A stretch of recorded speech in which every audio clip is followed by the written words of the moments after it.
Having the right TMS is vital in supporting freight broker growth. Partner with TIE software to optimize your processes and compete with confidence. Get into the automation, data insights, and cash flow optimization game. Request a demo at tiesoftware.com.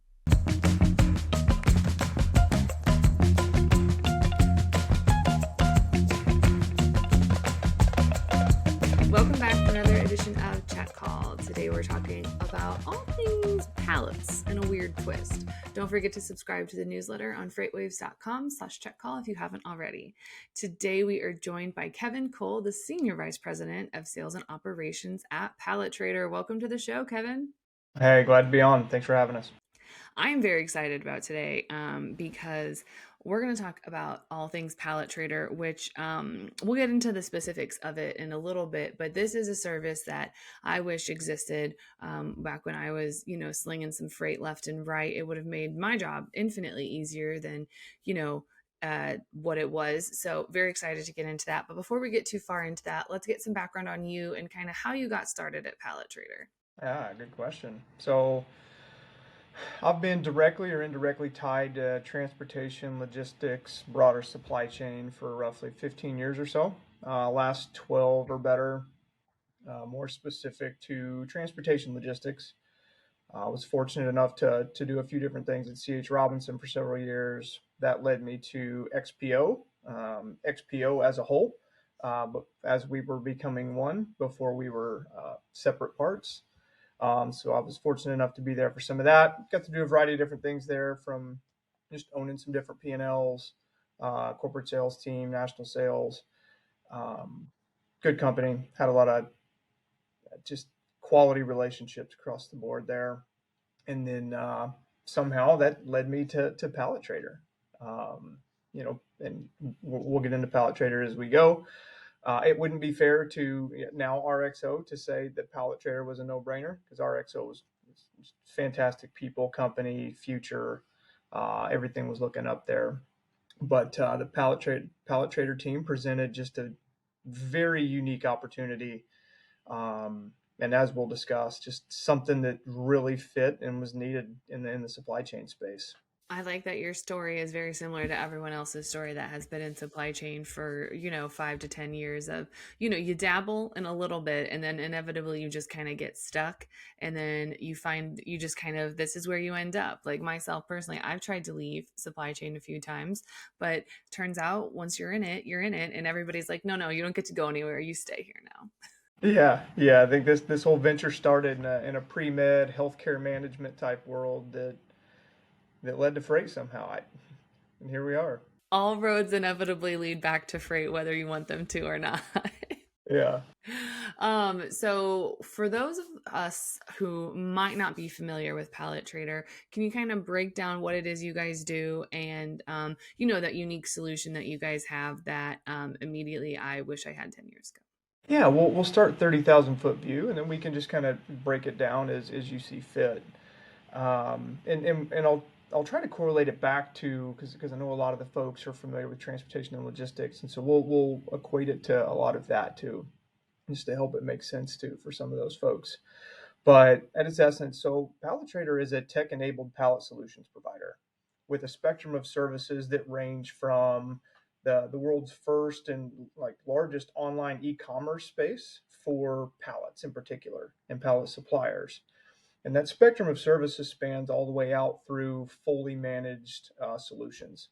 So if you look at something in the transportation world, very similar to do it yourself, done with you, and then done for you, we're able to span that spectrum, right? So whether you're a SaaS and you're going out and you're just plugging in the system what you want and need, or you're making a phone call or an email to a supplier or vendor to help with something, or you're saying, hey, Mr. and Mrs. Managed Trans Provider, I need you to do it all for me. We're able to meet the customer where they want to buy and span that spectrum of services. I kind of, that's like, it seems like such a simple approach, but for anyone that's ever tried to, find a place for pallets to go or get them where they need to be, it is a it is such a game changer. We were talking about before that, one of the jobs that I had was I had to get pallets from like a farmer field and get them back to a warehouse, or even though the warehouse didn't necessarily want them because they had new pallets coming in, and why do we want these kind of broken ones? But some of them were still completely usable. It's just there was no other way to get them in the hands of people who wanted them. So I would still have to go pick them up at random farms in South Dakota because, why not? And take them back to a warehouse that didn't want them. And then eventually, members of the community would come take them or do whatever they wanted to do with it. But for that shipper that I was working with that just kind of left that on the table and said, oh, I could have gotten on this platform and said, here's some other pallets or here's some other uses for them, that would be so much more efficient than saying, okay, well, I'm going to go pay this truck to just go to all these random farms and pick up pallets that is just going to sit on this warehouse like yard until we figure out what we want to do with them. I think we'll take a step back and I'll just kind of tie in like why Pallet Trader was built, right? Because it really speaks to exactly what you're talking about, and in a way the farmer. And so John Vaccaro, who's the founder of Pallet Trader, sits at Better Way Supply Chain, it's family of companies, and they've been around 40 plus years in the industry. Asset-based trucking, warehousing, packaging, variety pack lines. They've had a pallet business for 40 years. And so one of the things he had mentioned, and I know he's told Anthony and some others, as he sits and looks, like half of his day was spent in transportation, supply chain logistics. The other half was spent in pallets. And if you look across the landscape of everything, and you guys see it firsthand, just the digitization and the tech advances that's happened in transportation and logistics, next to none of that had happened in the pallet space, right? And so the pallet category is just ready for some tech advancement.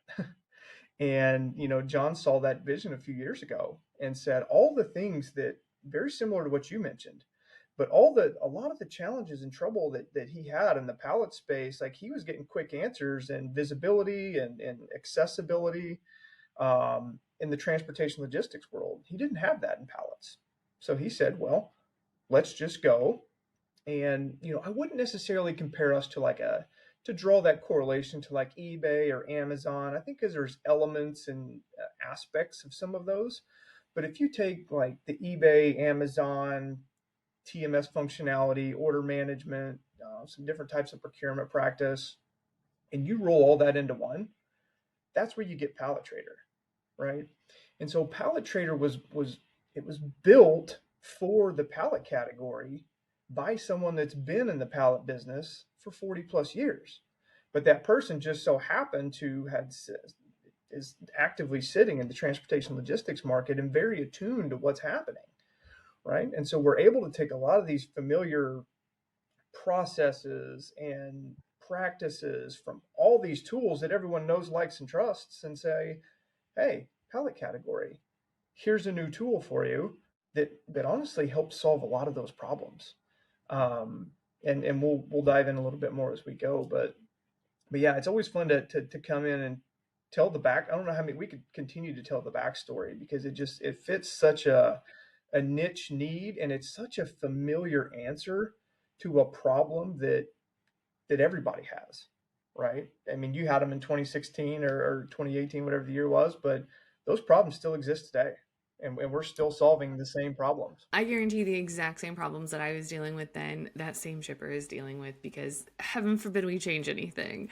But that part that you mentioned that, that technology is so late to the pallet game. I mean, there was times where I was even I had to like hand write on a BOL pallets because there was no way for our system to put it in as like a line item. So I would literally have to print out the BOL, sign pallets, and then like email it to the carrier. And I was like, what is this? Like, what do I need to get the Pony Express to deliver it to them? So on behalf of those having to print things out and write them, we appreciate your upgrade of technology.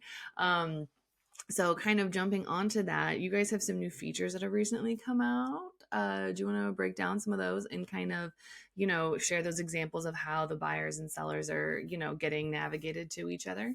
Yeah, we'll talk a little bit about the enhancements, and then we'll just kind of open it up to just the generally how people can engage the system, right? Because the system meets you where you are or meets you where you want to go. Like it can be both, right?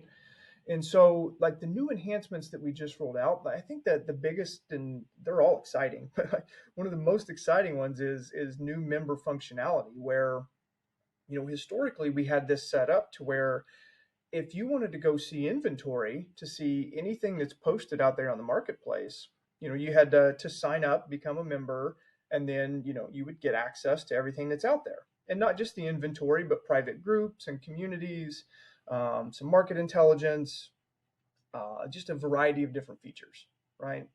But we said, and some of this is part voice of customer, some of this is roadmap already that we've kind of merged together. So that's where these enhancements come from.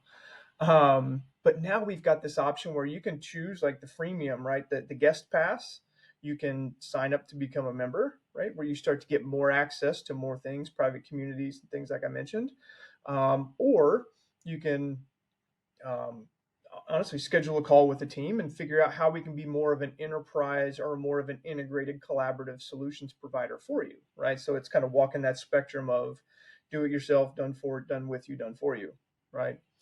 And so some of the enhancements now is now we've unlocked the inventory for even a guest user um, to see. So now if you're a supplier, like you're using Pallet Trader, is an opportunity to go advertise to the world everything that you have in stock, relative to pallets, right?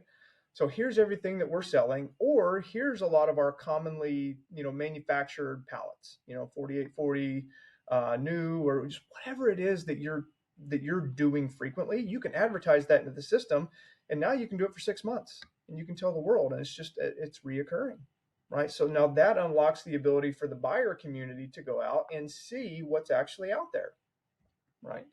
And there's some times where the buyer may go out and they may not see what they want, right? So now the buyer wants to become a member and make a post that says, I didn't really see what I wanted in inventory.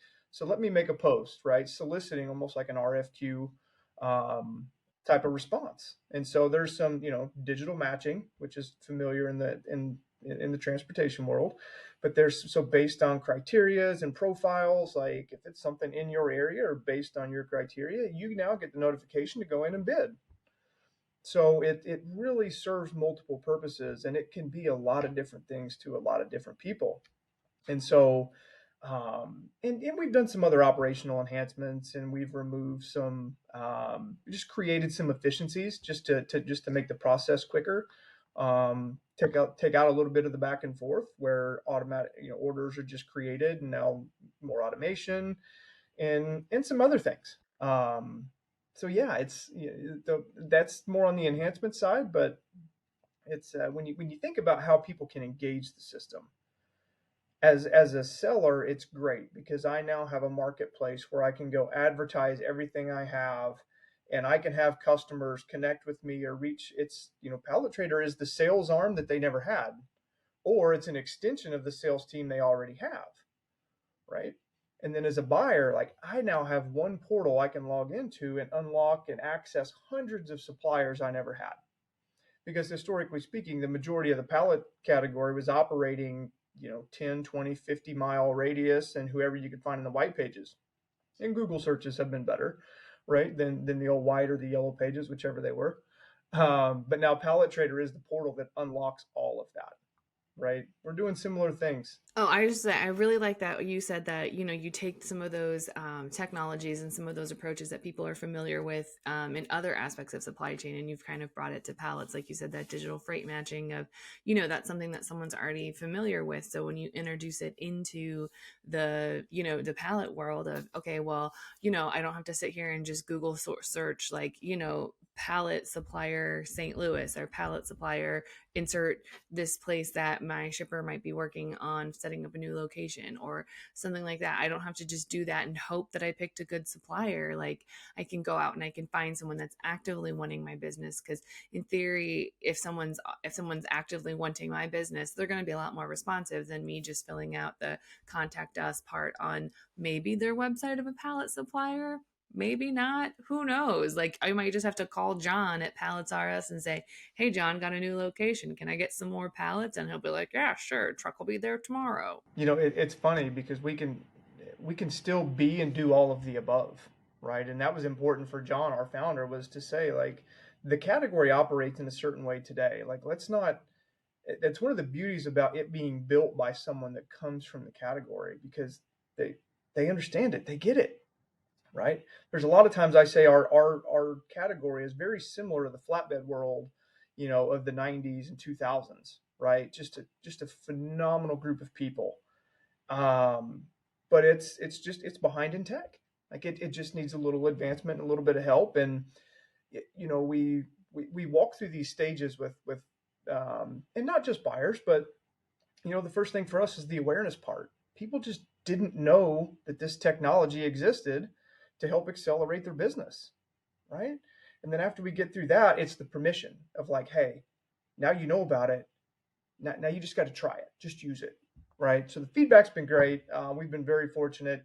We've not had to make any, quantum leaps or changes or anything. So we've been very fortunate. That just speaks to the team and the development and everything. But it's it's been fat. There's a few F words I use when I describe this. And it's typically it's been a very fun, fast, fluid, flexible ride. It really has, and the customer conversations they're just awesome. Just the customer will tell you everything you need to know. Whether you want to know it or not, they will have many opinions. That's right.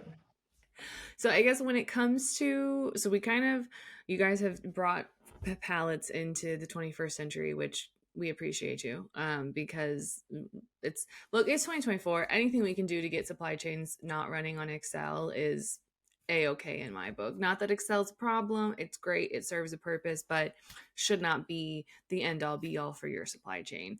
But when I guess when it comes to looking forward to the future, what do you guys think is going to happen in the pallet market in 2024? Because I know, it's anticipated, the first half of the year is kind of anticipated to be a quiet freight market, or not necessarily as hot as it has been in years past. So kind of how do you guys navigate that? Because obviously if there's not a lot of freight moving, there's not going to be as much demand for pallets. So what's your outlook for 2024 in the pallet world?